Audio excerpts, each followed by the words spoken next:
ഞങ്ങളും ക്രൂശിക്കപ്പെട്ട ക്രിസ്തുവിനെ പ്രസംഗിക്കുന്നു. ദൈവ തിരുനാമത്തിന് മഹത്വം ഉണ്ടാകട്ടെ. കർത്താവായ യേശുക്രിസ്തുവിൻ്റെ നാമത്തിൽ തിരുവചനം ശ്രദ്ധിക്കുന്ന എല്ലാ ദൈവമക്കൾക്കും എൻ്റെ സ്നേഹവന്ദനം. നാളുകളായി നാം ചിന്തിച്ചു വന്ന വേദഭാഗം ശുദ്ധഹൃദയം, നല്ല മനസാക്ഷി, നിർവ്യാജ വിശ്വാസം ഇവയാൽ ഉളവാകുന്ന ദൈവസ്നേഹം. പരിശുദ്ധനായ പൗലോസ്ലീഹ തീമോഥെയോസിന് ലേഖനം എഴുതുമ്പോൾ ഒന്നാമത്തെ ലേഖനം 1-ാം അധ്യായത്തിൻ്റെ 5-ാമത്തെ വാക്യത്തിലാണിത് പറയുന്നത്. ആജ്ഞയുടെ ഉദ്ദേശമോ ശുദ്ധഹൃദയം, നല്ല മനസാക്ഷി, നിർവ്യാജ വിശ്വാസം ഇവയാൽ ഉളവാകുന്ന ദൈവസ്നേഹം. ഒരു ശുദ്ധഹൃദയത്തിൽ ദൈവസ്നേഹം ഉളവാകും. നല്ലൊരു മനസാക്ഷിയിൽ വചനം ശ്രദ്ധിച്ച്, വചനം ഗ്രഹിച്ച്, വചനം അനുസരിച്ച് നല്ല മനസാക്ഷിയിൽ അത് വെച്ചുകൊള്ളുന്നവർ ദൈവസ്നേഹം അനുഭവിക്കും. ഒരു നിർവ്യാജമായ വിശ്വാസമുള്ളവർക്ക് ദൈവസ്നേഹം അനുഭവിക്കാം. നിർവ്യാജ വിശ്വാസം, ആർഡൻറ്റ് ഫെയ്ത്ത്,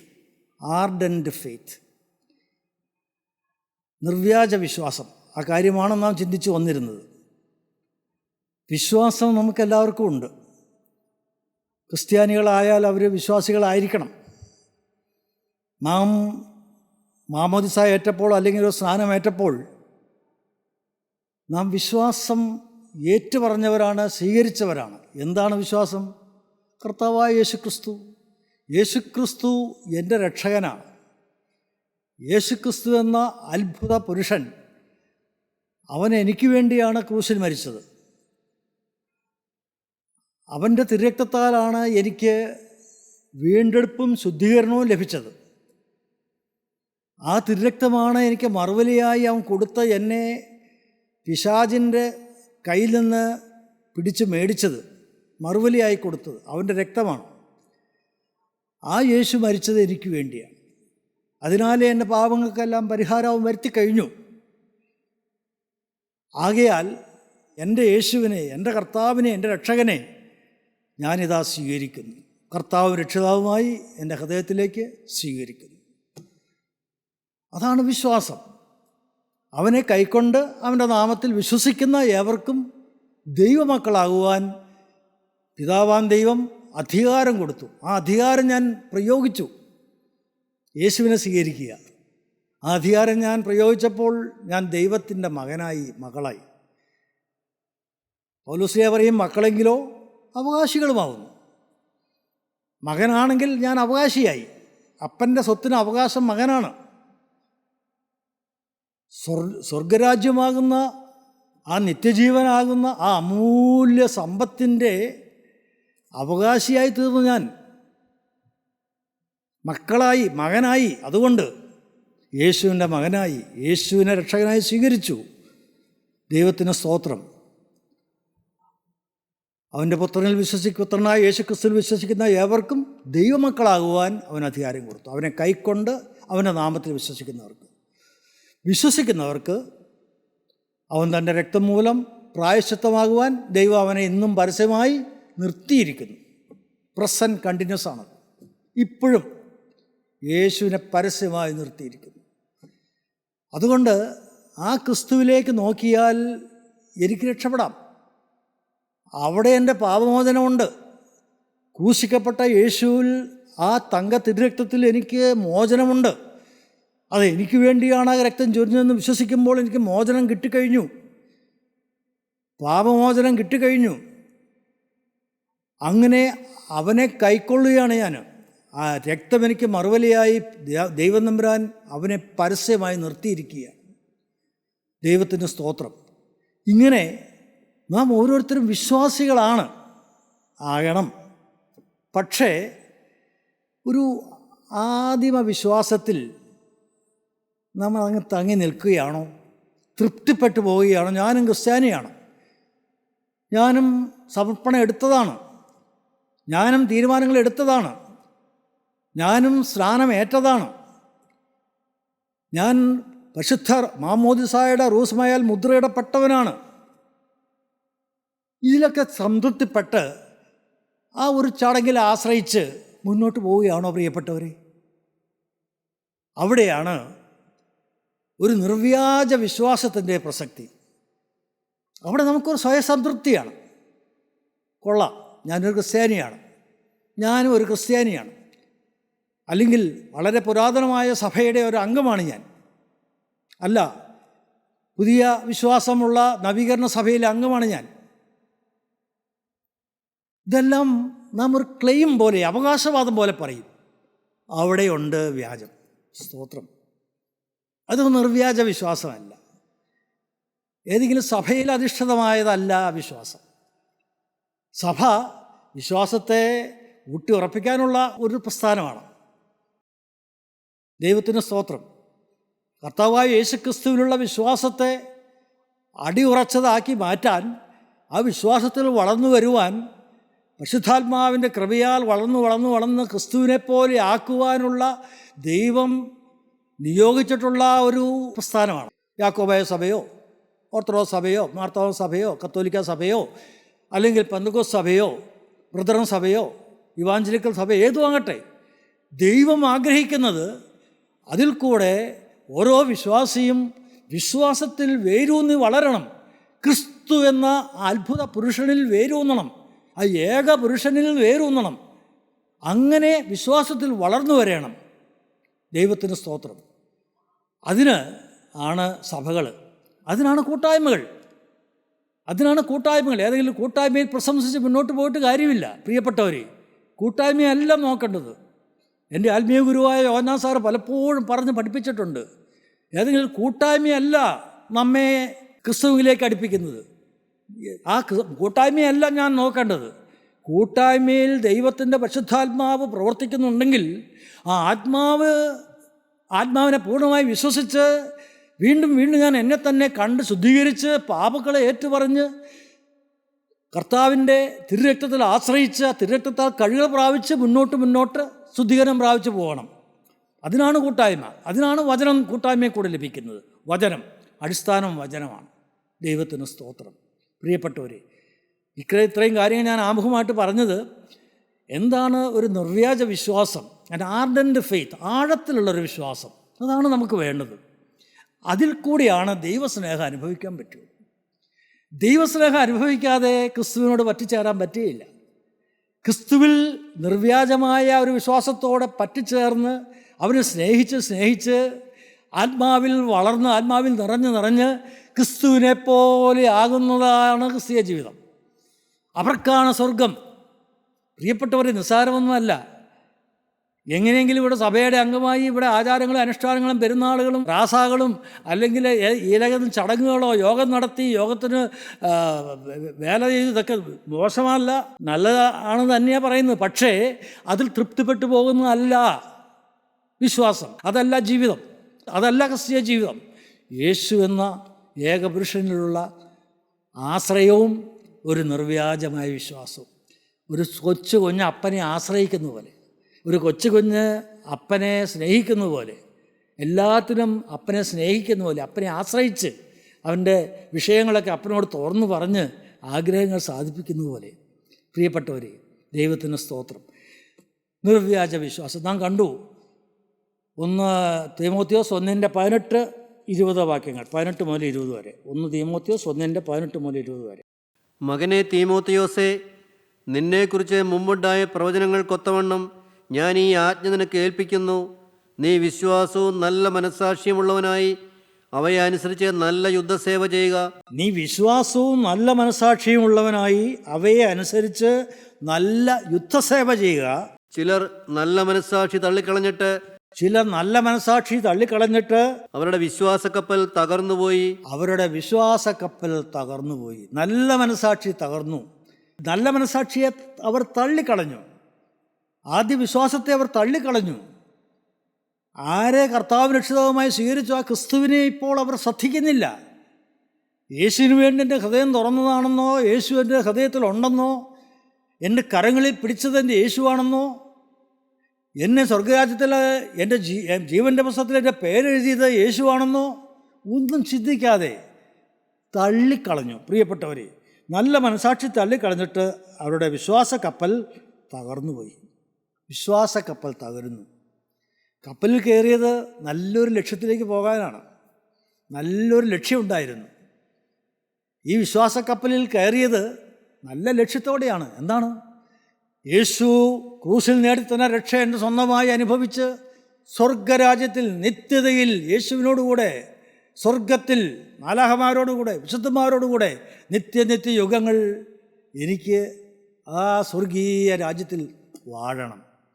ഈ ലക്ഷ്യത്തിലേക്കാണ് വിശ്വാസ കപ്പൽ ഓടി തുടങ്ങിയത്.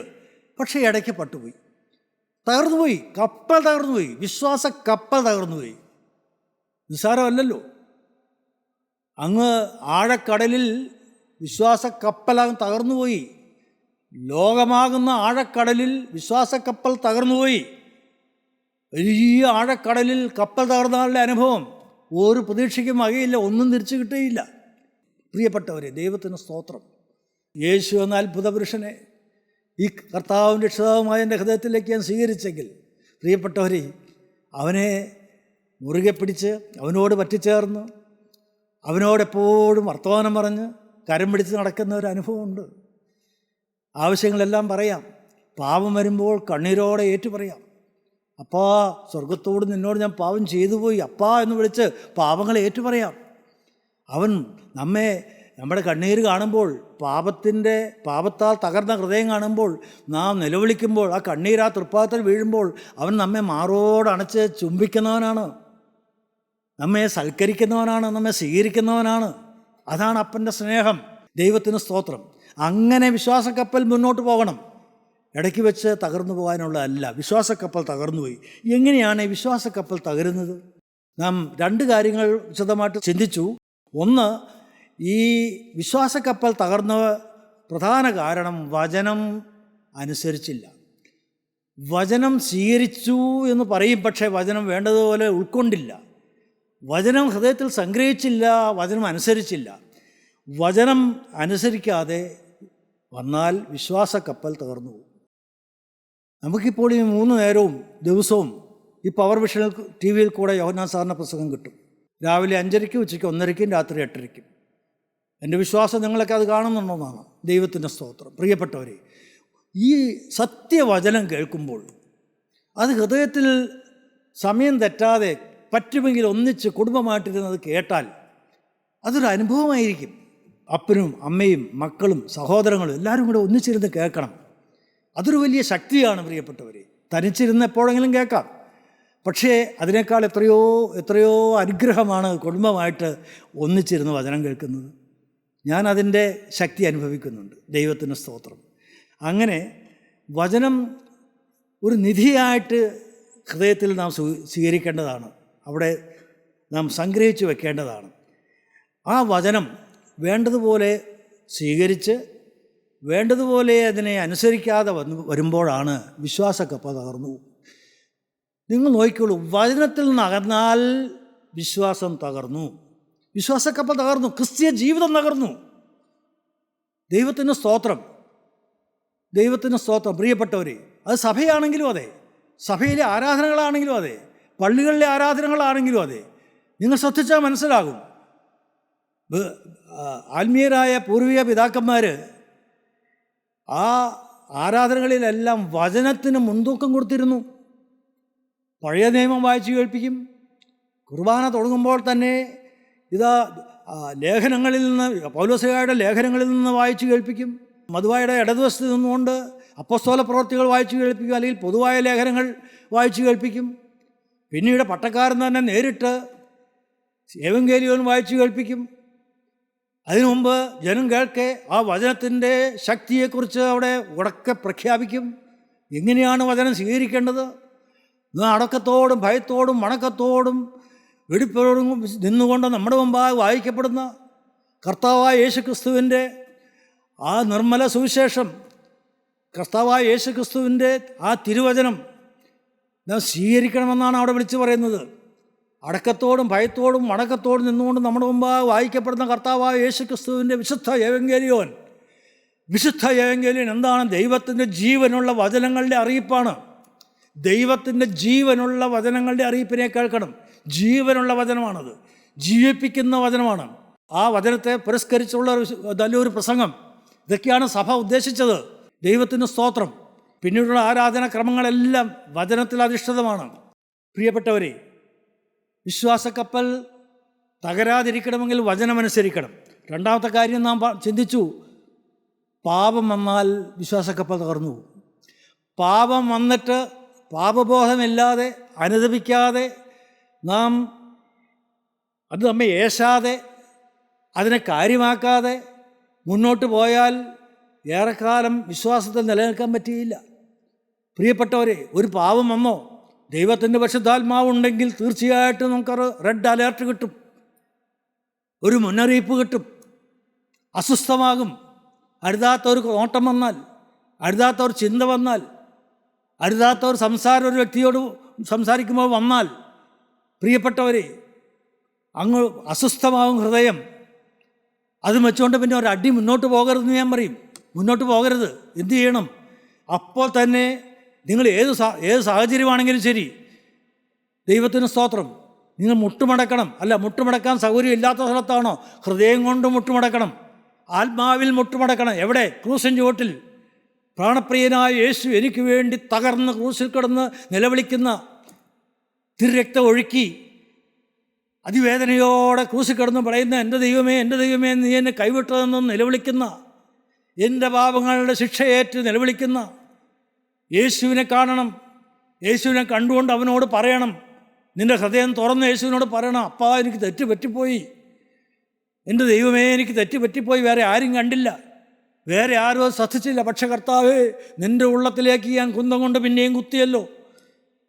നിങ്ങളുടെ ഹൃദയം തകർന്ന് നിങ്ങൾ നിലവിളിക്കണം. പ്രിയപ്പെട്ടവരെ, ഏത് രംഗത്തോ ചെയ്യാം, നിങ്ങൾക്ക് ഏത് പ്രവൃത്തികളുടെ ഇടയിൽ ചെയ്യാം. ദൈവത്തിന് സ്തോത്രം. അല്ല, വീട്ടിലാണോ, നിങ്ങളുടെ പ്രാർത്ഥനാമുറിയിൽ മുട്ടുമടക്കിയിരുന്ന് ഏങ്ങലടിച്ച് കരയാം. ദൈവത്തിന് സ്തോത്രം. കഴുകാൻ എൻ്റെ യേശുവിൻ്റെ രക്തമുണ്ട്, കഴുകാൻ ആ രക്തമുണ്ട്. പ്രിയപ്പെട്ടവരെ, ദൈവത്തിന് സ്തോത്രം. ഒരിക്കലും ക്ലോട്ട് ചെയ്യാത്ത രക്തം, കട്ട പിടിക്കാത്ത രക്തം. നീ നിലവിളിക്കുമ്പോൾ ആ രക്തം ഒഴുകാൻ തുടങ്ങും. ആ ചങ്ക് പിടയാൻ തുടങ്ങും. ചങ്ക് പിടയുമ്പോൾ രക്തം ഒഴുകാൻ തുടങ്ങും. പ്രിയപ്പെട്ടവർ, ദൈവത്തിന് സ്തോത്രം. അങ്ങനെ അനുനിമിഷം ശുദ്ധീകരണം പ്രാപിച്ച് നാം മുന്നോട്ട് പോകണം. ദൈവത്തിന് സ്തോത്രം. പാപം വിടാൻ മനസ്സ് വേണം. പാപത്തെക്കുറിച്ച് നമുക്ക് ബോധം വരണം. പരിശുദ്ധാത്മാവ് ബോധം തരും.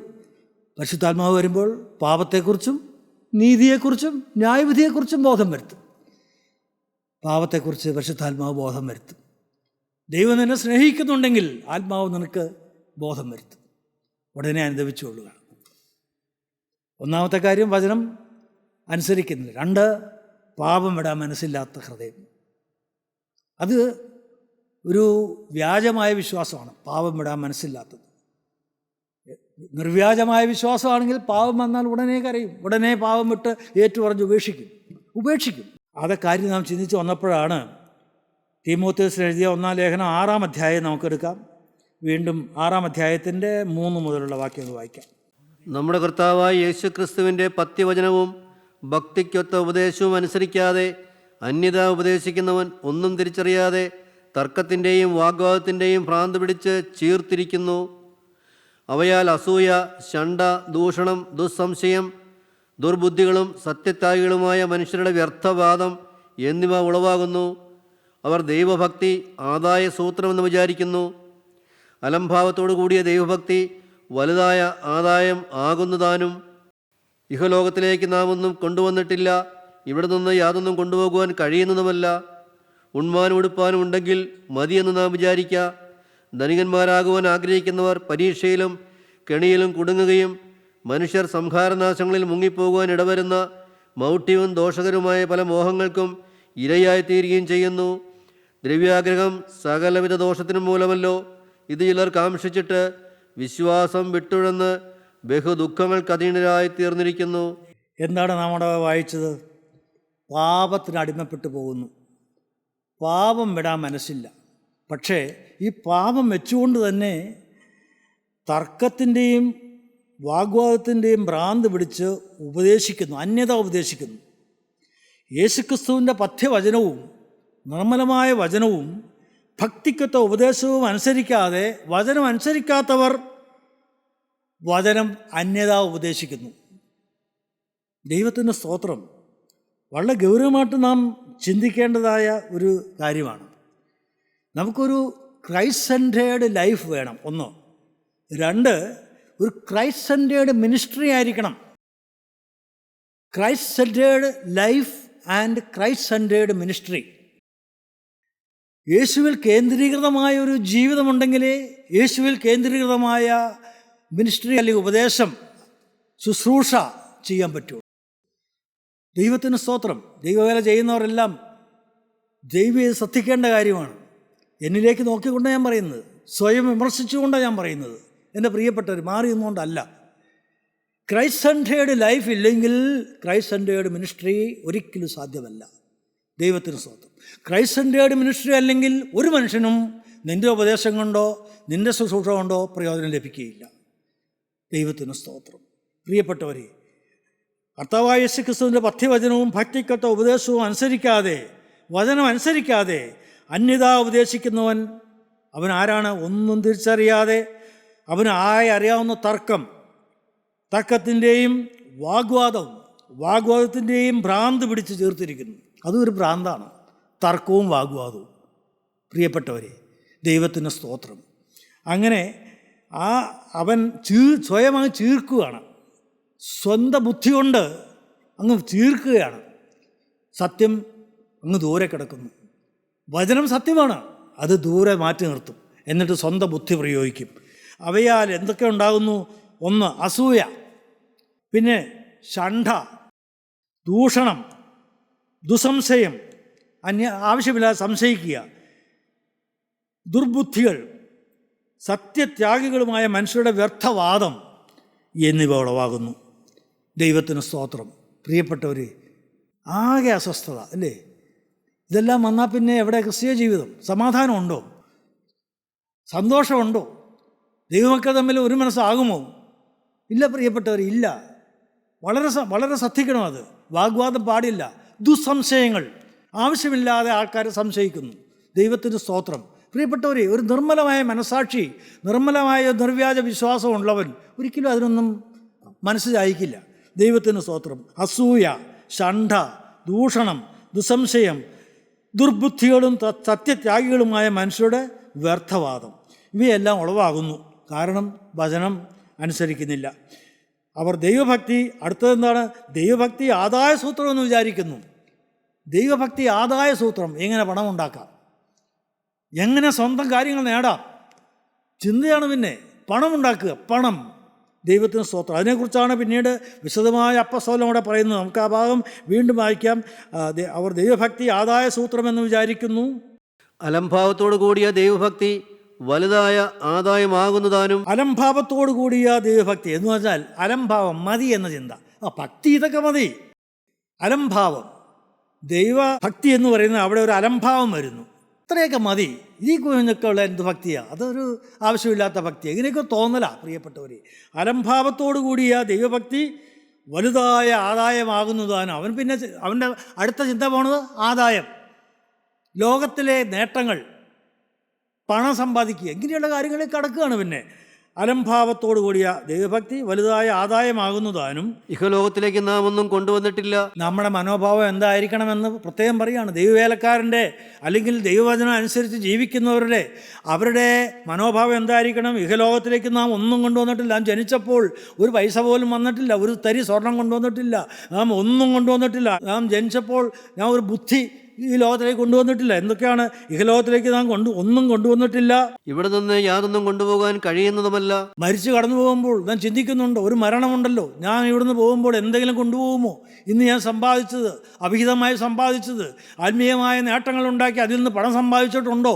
പ്രിയപ്പെട്ടവർ, ഒന്നും കൊണ്ടുപോയില്ല, നശിക്കും, ഇവിടെ തന്നെ നശിക്കും. അത് ദൈവത്തിന് സ്തോത്രം. പിന്നെ ഉണ്മാനും ഉടുപ്പാനും ഉണ്ടെങ്കിൽ മതി എന്ന് നാം വിചാരിക്കാം. ഉണ്മാനും ഉടുപ്പാനും ഉണ്ടെങ്കിൽ മതി എന്ന് നാം വിചാരിക്കാം. ഉണ്മാനും ഉടുപ്പാനും ഉണ്ടെങ്കിൽ മതി. എൻ്റെ ദൈവമേ, കർത്താവ് തന്നല്ലോ, ഇത്രയും തന്നല്ലോ, മതി. ഉണ്മാനും ഉടുപ്പാനും ഉണ്ടെങ്കിൽ മതി എന്ന് നാം വിചാരിക്കാം. ധനികന്മാരാകുവാൻ ആഗ്രഹിക്കുന്നവർ പരീക്ഷയിലും കണിയിലും കുടുങ്ങുകയും മനുഷ്യർ സംഹാരനാശങ്ങളിൽ മുങ്ങിപ്പോകുവാൻ ഇടവരുന്ന മനുഷ്യ സംഹാരനാശങ്ങളിൽ മുങ്ങിപ്പോകാൻ ഇടവരുന്ന മൗഢ്യവും ദോഷകരമായ പല മോഹങ്ങൾക്കും ഇരയായിത്തീരുകയും മൗഢ്യവും ദോഷകരവുമായ പല മോഹങ്ങൾക്കും ഇരയായിത്തീരുകയും ചെയ്യും. ദ്രവ്യാഗ്രഹം സകലവിധ ദോഷത്തിനും മൂലമല്ലോ. ദ്രവ്യാഗ്രഹം സകലവിധ ദോഷത്തിനും കാരണമല്ലോ. ഇത് ചിലർ കാംക്ഷിച്ചിട്ട് വിശ്വാസം വിട്ടുടന്ന് ദുഃഖങ്ങൾക്ക് അധീനരായി തീർന്നിരിക്കുന്നു. ബഹുദുഃഖങ്ങൾക്ക് അധീനരായിത്തീരുന്നു. വിശ്വാസം വിട്ടുടന്നു, ബഹുദുഃഖങ്ങൾക്ക് അധീനരായിത്തീരുന്നു. ദൈവത്തിന് സ്തോത്രം. നിർവ്യാജ വിശ്വാസത്തിൻ്റെ തടസ്സം വചനമനുസരിക്കാതെ പാപം വിടാൻ മനസ്സില്ലാത്തത്. ദ്രവ്യാഗ്രഹം, പണമുണ്ടാക്കാനുള്ള മോഹം. പ്രിയപ്പെട്ടവരെ, നമ്മുടെ തലകളെ ഒന്ന് വണങ്ങാൻ പ്രിയപ്പെട്ടവരെ. യഥാർത്ഥമായി ദൈവസന്നിധിയിൽ നമുക്ക് നമ്മുടെ ജീവിതത്തെ ഒന്ന് സമർപ്പിക്കാം. കർത്താവേ, ഇവിടെ എവിടെയാണ് എനിക്ക് വീഴ്ച വന്നത്? ദൈവമേ, അറിഞ്ഞും അറിയാതെയും ഈ തരത്തിലെല്ലാം പലതരത്തിലും എനിക്ക് വീഴ്ചകൾ വന്നിട്ടുണ്ടല്ലോ. നമുക്ക് സമ്മതിക്കാൻ പ്രിയപ്പെട്ടവരെ. കർത്താവായ യേശു ക്രിസ്തു നമ്മെ ഓരോരുത്തരെയും നോക്കുന്നുണ്ട്. ആണിപ്പാളുടെ കരം നമ്മുടെ നേരെ അവൻ നീട്ടിയിട്ടുണ്ട്. പ്രിയപ്പെട്ടവരെ, ഇനി വേറൊന്നും വേണ്ട. നിങ്ങൾ ആ തിരക്തം വാർന്നൊലിക്കുന്നതായ ആ പൊന്നുമുഖത്തേക്ക് നോക്കൂ. ആ ചങ്കിലേക്ക് നോക്കൂ പ്രിയപ്പെട്ടവരെ. അവൻ്റെ കരങ്ങളിലേക്ക് നോക്കൂ. അവിടെ രക്തം കിനിഞ്ഞ് വന്നിരിപ്പുണ്ടല്ലോ. ദൈവമേ, കർത്താവേ, ഇപ്പോൾ ആണിപ്പാളുള്ള കരം എൻ്റെ ശിരസ് ഒന്ന് വയ്ക്കാമോ കർത്താവേ? അനേകം തെറ്റുകൾ വന്നുപോയി കർത്താവേ. അനേകം വീഴ്ചകൾ വന്നുപോയി കർത്താവേ. ഞാൻ വചനമനുസരിച്ചില്ല കർത്താവേ. ഞാൻ പാപത്തിന് അധീനനായി പോയി കർത്താവേ. പാപത്തിൽ വീണുപോയി കർത്താവേ. പാപമിടാ മനസ്സില്ലാതെ ഞാൻ കർത്താവേ മരവിച്ച മനസാക്ഷിയുമായി ജീവിച്ചു പോയി കർത്താവേ. യേശുവിനോടുള്ള സ്നേഹം കുറഞ്ഞു പോയി കർത്താവേ. സ്നേഹത്തിൻ്റെ അഗ്നി കത്തുന്നില്ല കർത്താവേ. ഞാനിതാ തകർന്നു പോയി കർത്താവേ. എന്നോട് ക്ഷമിക്കണമേ. വന്ന പാപങ്ങളെല്ലാം ക്ഷമിക്കണമേ. നിങ്ങൾ കരയൂ പ്രിയപ്പെട്ടവർ. ദൈവസന്നിധിയിൽ കരയൂ. കർത്താവേ, എന്നോട് മനസ്സലിയണമേ. യേശുവേ, എന്നോട് മനസ്സലിയണമേ. തൃക്കരം എൻ്റെ ശിരസിൽ വെക്കണമേ. വന്നുപോയതെല്ലാം ക്ഷമിക്കണമേ. എൻ്റെ പാപത്തോട് ഞാൻ യാത്ര പറയുന്നു കർത്താവേ. ആ ക്രൂസിനെ ഞാൻ കെട്ടിപ്പിടിച്ചുകൊണ്ട് ആ തിരുമുഖത്തേക്ക് നോക്കി ഞാൻ പ്രാർത്ഥിക്കുന്നു, യാചിക്കുന്നു കർത്താവേ. നിന്നോട് നിലവിളിക്കുന്നു കർത്താവേ. ഇനിവേ ഞാൻ പാപത്തിലേക്കില്ല. മനസ്സറിഞ്ഞൊരു പാപം വരികയില്ല കർത്താവേ. ഈ നിമിഷം മുതൽ ഞാനൊരു പുതിയ സൃഷ്ടി. ഞാനൊരു യേശുവിൽ കേന്ദ്രീകൃതമായ യേശുമയമായ ജീവിതം നയിച്ചുകൊള്ളാം കർത്താവേ. എന്നോട് മനസ്സലിയണമേ. അനുഗ്രഹിക്കണമേ. നിന്റെ മക്കളെ അനുഗ്രഹിക്കണമേ. ശാപങ്ങൾ നീക്കണമേ. പാപത്തിൻ്റെ കെട്ടുകൾ പൊട്ടിക്കണമേ. നിർമ്മലരാക്കണമേ കർത്താവേ. എല്ലാവരെയും നീ കെട്ടഴിച്ച് എല്ലാവരെയും സ്വാതന്ത്ര്യം കൊടുത്ത് നിന്നോട് പറ്റിച്ചേർന്ന് നിൽക്കുവാൻ കൃപ നൽകണമേ. സകല നന്മകളാലും നിറയ്ക്കണമേ. ദൈവരാജ്യത്തിന് ഞങ്ങളെ യോഗ്യരാക്കണമേ. യേശു ക്രിസ്തുവിൻ്റെ അതിപരിശുദ്ധമായ നാമത്തിൽ തന്നെ. ആമേൻ. സ്തോത്രം.